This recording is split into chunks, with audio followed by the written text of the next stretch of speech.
پاکستان کے وزیر دفاع خواجہ آصف نے ایک انٹرویو کے دوران یہ عندیہ دیا ہے کہ آپریشن عزم استحکام کے دوران اگر ضروری ہوا تو افغانستان کے اندر بھی ٹی ٹی پی کے جو ٹھکانے ہیں ان کو نشانہ بنایا جا سکتا ہے اور افغانستان کے اندر گھس کر کارروائیاں کی جا سکتی ہیں۔ خواجہ آصف جب یہ بات کر رہے تھے تو ان کے لب و لہجے میں تلخی موجود تھی اور یوں لگ رہا تھا کہ پاکستان کی ریاست نے یہ فیصلہ کر رکھا ہے کہ افغانستان کے ساتھ معاملات کو اب بڑی سختی کے ساتھ آگے بڑھانا اور چلانا ہے، اور ظاہر ہے کہ افغان بڑے ایزرٹیو ہوتے ہیں، بڑے پوزیسو ہوتے ہیں اپنی ان معاملات کے بارے میں، حدود کے بارے میں، خود مختاری کے بارے میں، تو وہ ظاہر ہے اس پر ریئیکشن بھی دکھائیں گے، اور یوں پاکستان اور افغانستان کے درمیان ایک ایسی کھٹ پٹ شروع ہو جائے گی کہ جس کا پھر کوئی انجام مستقبل قریب میں پرامن انداز سے ہوتا ہوا نظر نہیں آتا۔ خواجہ آصف پاکستان کی جو مغربی سرحد ہے اس پر ٹارزن بنتے ہوئے دکھائی دے رہے ہیں۔ وہ یوں بھی ایک غیر محتاط قسم کی شخصیت ہیں، اور کس موقع پر کیا کہنا ہے وہ اس چیز کا لحاظ کم ہی کرتے ہیں، اور اب ایک ایسے موقع پہ جب ابھی آپریشن عزم استحکام ہی اختلافات کا شکار ہے، اور پاکستان کی رائے عامہ، پاکستان کی بڑی سیاسی جماعتیں، اور بالخصوص جس سرزمین پر یہ آپریشن کیا جانا مقصود ہے یعنی خیبر پختونخوا اور اس کے جو قبائلی علاقہ جات ہیں، وہاں اس پر بڑی شدید ریزنمنٹ پائی جاتی ہے، ایک رد عمل پایا جاتا ہے، ایک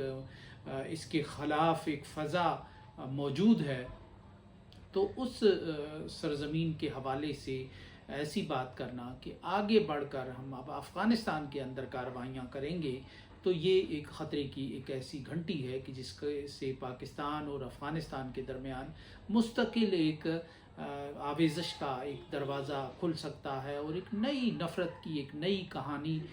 بن سکتی ہے۔ یہ معاملہ ایسا ہے دہشت گردی کا کہ جو بہت پرت در پرت ہے، اور جس میں بہت سے سوالات اٹھ بھی رہے ہیں اور اٹھنا باقی بھی ہیں کہ یہ دہشت گردی کیوں ہو رہی ہے، اور پاکستان ہی اس کا نشانہ کیوں ہے، اور پاکستان میں چین اور سی پیک کے جو اہداف ہیں انہی کو کیوں چنا جاتا ہے حملوں کے لیے۔ تو یہ بہت سے ایسے سوالات ہیں کہ جن کا جواب وقت بڑے دھیمے اور سروں میں اور بڑے دھیرے دھیرے دیتا چلا جا رہا ہے۔ اب خواجہ آصف جس سرحد کے حوالے سے مرد آہن بنتے ہوئے نظر آ رہے ہیں، ٹارزن بنتے نظر آ رہے ہیں، تو پاکستان کی ایک اور ایسی ہی سرحد ہے کہ جہاں سے پاکستان میں بہت خوفناک قسم کی کارروائیاں ہو رہی ہیں۔ گزشتہ 2-2.5 برس میں اس سرحد سے، یعنی جو پاکستان کی مشرقی سرحد ہے، یعنی جو بھارت کے ساتھ سرحد ہے، وہاں سے اس وقت تک 25 کے قریب ایسے پاکستانی شہریوں کو نشانہ بنایا جا چکا ہے، ہدف بنا کر نشانہ بنایا جا چکا ہے، اور وہ قتل کیے جا چکے ہیں، جن میں کشمیر کے لوگ بھی شامل ہیں، جن میں پاکستان کے لوگ بھی شامل ہیں، جن میں وہ لوگ بھی شامل ہیں کہ جنہوں نے زندگی کے کسی نہ کسی مرحلے پر، کسی نہ کسی موڑ پر کشمیر میں کوئی کردار ادا کیا ہے، یا بھارت کی فوج یہ سمجھتی ہے کہ انہوں نے کسی دور میں انہیں زخم لگائے ہیں، انہیں چرکے لگائے ہیں۔ یعنی 25 کے قریب یہ تعداد پہنچ چکی ہے، لیکن ابھی تک جو پاکستان کے وزیر دفاع ہیں یا پاکستان کے حکمران ہیں، انہوں نے کوئی آپریشن کرنے کی، کوئی دھمکی دینے کی اور مزید ہاتھ روکنے کی بھی کوئی دھمکی ایسی نہیں دی کہ جس سے بھارت کو یہ اندازہ ہو کہ پاکستان اس پر کوئی رد عمل دکھا سکتا ہے۔ صرف کچھ بیانات ہی ایسے آئے، وہ بھی دفتر خارجہ کی طرف سے، وہ بھی جزوی معاملات پر۔ اب جو بھارت قبائلی علاقوں میں جا کر ایک ایسے شخص کو ہدف بنا سکتا ہے کہ جس کے بارے میں اس کا خیال تھا کہ یہ کسی دور میں لشکر طیبہ یا جماعت الدعوہ کا رکن رہا ہے اور ایک کاروباری آدمی تھا وہ، تو وہ بھارت قبائلی علاقوں تک پہنچ کر وہاں دہشت گردی کی کارروائیاں منظم کیوں نہیں کر سکتا، جو دبئی کو استعمال کر سکتا ہے پاکستان کے خلاف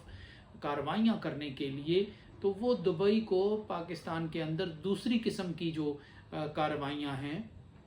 سبوتاج کی کارروائیاں ہیں اور فوجی اہداف پر حملے ہیں، وہ ان کے لیے اس سرزمین کو استعمال کیوں نہیں کر سکتا؟ لیکن وہاں جا کر زبانیں گنگ ہو جاتی ہیں اور خواجہ آصف کی جو ساری ان کے مسلز ہیں وہاں ڈھیلے پڑ جاتے ہیں، جو ان کا ٹارزن پن ہے وہ وہاں جا کر جواب دے جاتا ہے، اور وہ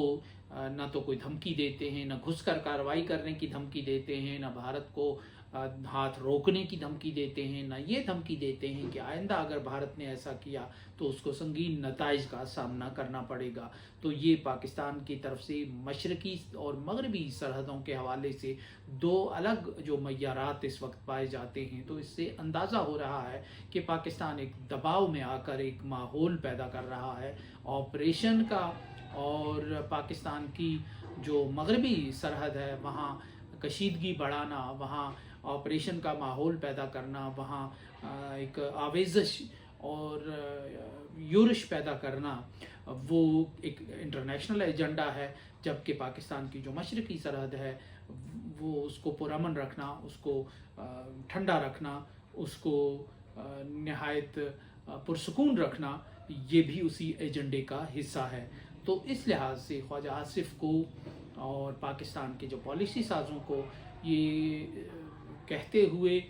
تو شاید کوئی بھی جھجک محسوس نہیں ہوئی، لیکن ایسا کرتے ہوئے انہیں بلا شبہ جھجک محسوس ہونی چاہیے، کیونکہ افغانستان اب وہ افغانستان نہیں رہا، طالبان بھی وہ طالبان نہیں رہے، بلکہ ان طالبان کے پیچھے چین بھی بیٹھ گیا ہے آ کر، روس بھی بیٹھ گیا ہے، ایران بھی بیٹھ گیا ہے، 3 علاقائی طاقتیں جو ہیں وہ ان طالبان کے ساتھ بڑے اچھے انداز سے نباہ کرنے کا فیصلہ کر چکی ہیں، اور یہی وجہ ہے کہ شمالی اتحاد افغانستان میں چاہنے کے باوجود بھی کوئی بڑی مزاحمت کھڑی کرنے میں ابھی تک کامیاب نہیں ہو سکا، اور طالبان بدستور وہاں راج کر رہے ہیں۔ اس پہلو کو نظر انداز کرتے ہوئے اگر پاکستان کے حکمرانوں نے، فیصلہ سازوں نے کوئی فیصلہ کیا تو اس کے جو نتائج ہیں وہ پاکستان کے لیے کسی طور اچھے نہیں ہو سکتے۔ دہشت گردی بلا شبہ پاکستان کا ایک مسئلہ ہے، اور لیکن صرف دہشت گردی کی وہی ایک شکل نہیں ہے کہ جو بظاہر نظر آ رہی ہے، جو بظاہر دکھائی جا رہی ہے۔ اس دہشت گردی کے پیچھے پہلے بھی کئی تہیں تھی، کئی چہرے تھے، کئی نقاب تھے، اب بھی اس دہشت گردی کے پیچھے بہت سے چہرے اور بہت سے نقاب ہیں۔ ان تک پہنچے بغیر اس دہشت گردی کا کلا کما کیا جانا ممکن نہیں ہے۔ اس کے ساتھ ہی اجازت دیجیے، اللہ نگہبان۔